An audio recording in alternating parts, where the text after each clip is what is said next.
Good evening. Welcome to Miami Live. I'm Liz Lopez. And I'm Christopher Salas. On Miami Live tonight. New hopes for a Haitian mother who has been trying to reunite with her daughter for more than 20 years. Robberies in Hialeah banks after branches downgraded their security. A math professor uses his record-breaking mind to empower students. All this and more coming up on Miami Live.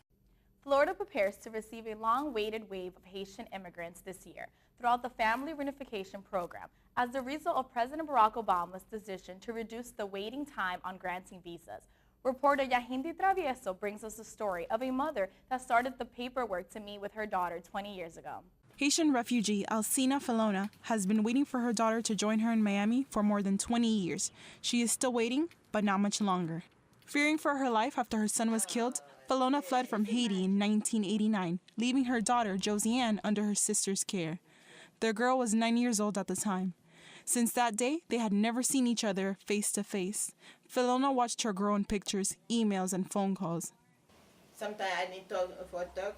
I talk for the WhatsApp. Yeah, sometimes he made minute he call me. Sometimes I made minute I call him. That's why he talk to me. Oh, mommy, I can't wait for see you, mommy. I say, when? Jesus, no. In the mid-90s, Felona started the reunification process, but the immigration office failed to notify her about necessary steps, and she had to start all over again with the help of the organization Haitian Women of Miami. Every time Felona has faced a hard time, she has found comfort in her faith. Sometimes she call me and say, mommy, I don't see you. I will die because I don't see you. I say, pray God. Jesus know. Because Jesus know everything. Jesus know everything. No, you don't see me, you come for see me. You wait. A month ago, Felona received the UCIS letter announcing that Josiane will be interviewed November 4th at the U.S. consulate in Haiti, the last step to get her visa. The wait is almost over, and Felona is dreaming of the moment when she will finally embrace her daughter at the airport. I'm very loving. I say, thanks God, I pray. Anytime I pray. This is Yehindi Travieso for Miami Live. The refugee debate continues to heat up, and presidential nominee and Senator Rand Paul introduced legislation that proposed to ban welfare for refugees. Today, we bring you the story of Juana Hurtado, a refugee who came from Colombia a year ago. Juana Hurtado doesn't take wellness for granted. She works for it every minute. After fleeing from Colombia to Ecuador because of guerrilla threats, she asked for refuge at the U.S. Embassy there. Yo me acuerdo tanto que cuando me llamaron a decirme que viajar, yo estaba cocinando y casi me quemo de la emoción. Y me estaban hablando y yo no entendía lo que me estaban diciendo a otra persona porque estaba concentrada en el teléfono. Y fue algo muy emocionante. Even though she's thankful for the fresh start, life here is hard. She wakes up almost every day at 5:30 in the morning to leave her son Iker at daycare, and then takes the bus to work a 12-hour shift as a cleaning lady for a minimum wage at a South Beach hotel. Acá quizás por el afán de que tienes que pagar las cosas, tratas de volverte una persona más trabajadora, más puntual. Acá todo lo tienes que pagar, pero también así como todos los tienes que pagar, la gente también te paga. In her apartment, she has only the most basic things. There's no money for going out. She spends her time off playing with her son or getting a few hours of sleep. Prácticamente yo no salgo de mi trabajo a mi casa y voy y recojo a mi hijo aquí. Bueno, yo vivo aquí en estos apartamentos donde yo vivo, la gran mayoría son afroamericanos. Ellos hablan otro idioma, yo hablo otro idioma, entonces difícilmente nos vamos a comunicar. Juana deals with the loneliness by calling her refugee friends in other states and her family in Colombia. But the hardest thing that she has faced is discrimination. A mí me da tristeza porque muchas veces la discriminación ni siquiera viene de los que son nacidos aquí, sino que muchas veces viene la discriminación de latinos, hacia latinos, y eso duele más. Juana is currently looking for a new job. Her 5-year plan is to obtain the American citizenship and to become a nurse. I'm Lisandra Diaz for Miami Live. And now, for our It Is Your Life community segment, we investigated a complaint in Hialeah where customers of Wells Fargo and TD Bank worried for the reduction of security in the facilities. The clients of TD Bank and Wells Fargo branches in Hialeah cannot understand the refusal of the management to beef up security. Instead, the banks are doing the opposite. Well, what happens is TD Bank, they don't have a thick glass or security guard, but Wells Fargo does have the thick glass where they protect the tellers, but they don't have a security guard. Overall, I do not feel safe banking. I'd really rather go to one of these ATMs really quick and take out some money. When asked, TD employees said that they downgraded security 5 months ago because the crime rate has gone down. Still, after this measure, here at the Wells Fargo branch on West 68th Street in Hialeah, another man demanded money from a teller on September 8th.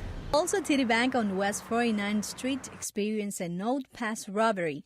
A middle-aged woman came in the bank demanding money with a threat of shooting a weapon. Clients wonder if hiring new security would be a good idea.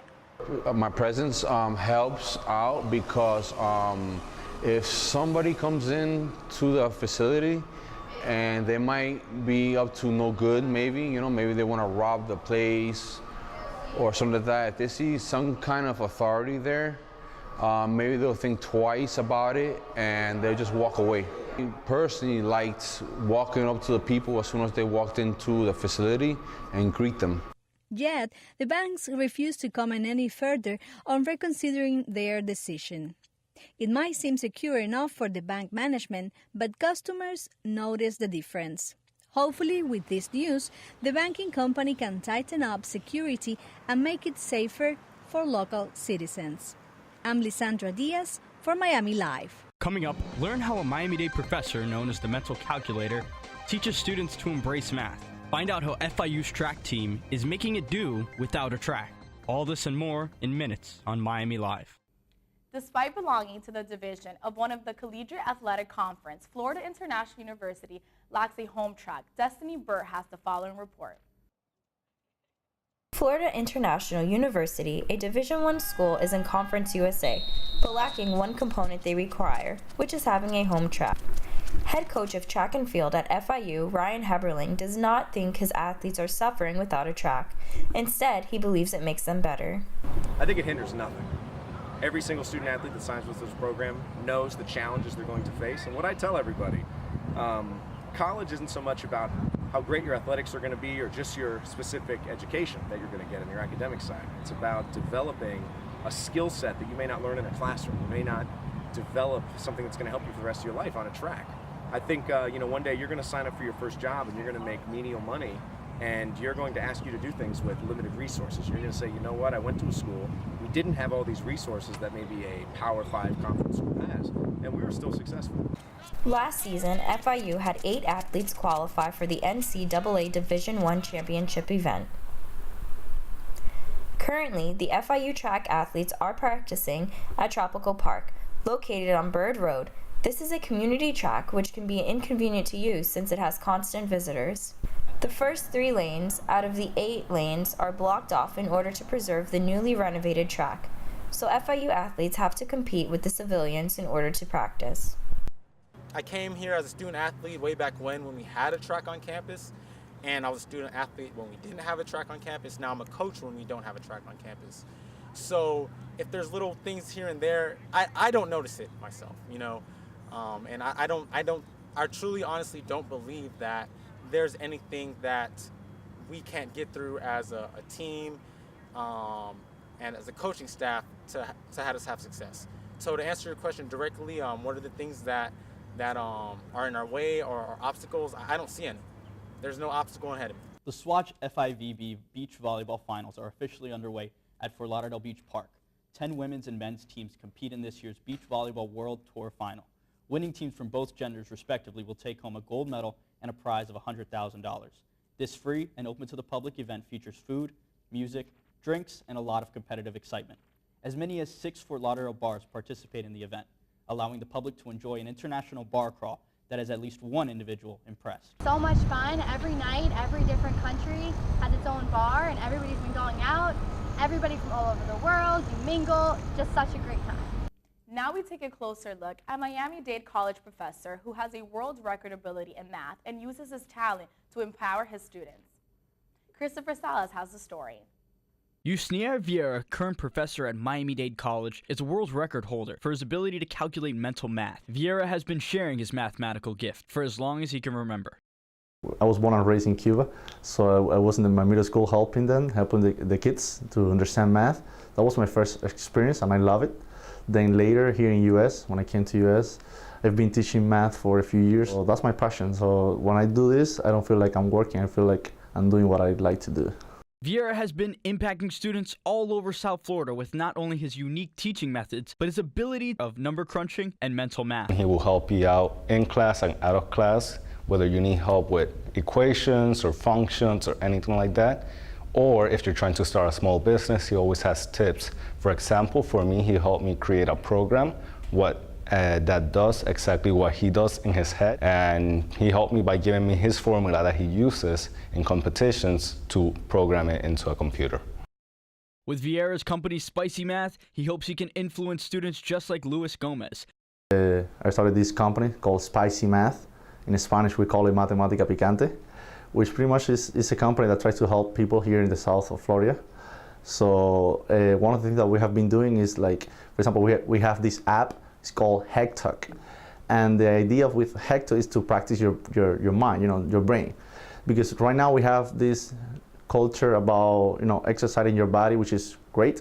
I agree, it's something that everybody should do that, but we don't have that much of that culture when it comes to your mind. I'm Christopher Salas for Miami Live News.